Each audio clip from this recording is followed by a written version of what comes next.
Welcome to Math with Miss Stacy. In this video, we're going to learn how to convert decimals to fractions. You're going to put the decimal number, the portion that's a decimal, above the correct denominator. For instance, for the first one, 0.3, this 3 is in the 10th place.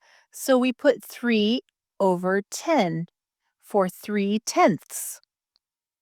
In our second example, we have 0.13. The 1 is in the 10th place, and the 3 is in the 100th place. So this is 13 hundredths. In the next example, we have 0.413. Well, the third number is in the thousandths place.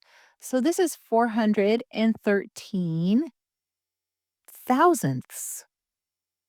So 413 over 1,000. Our last example, 0.1111. This last number is in the 10,000ths place. So we have 1111 over 10,000. Okay, it's time for our affirmations. Say them with me. I can learn math. I can learn anything. Have a great day.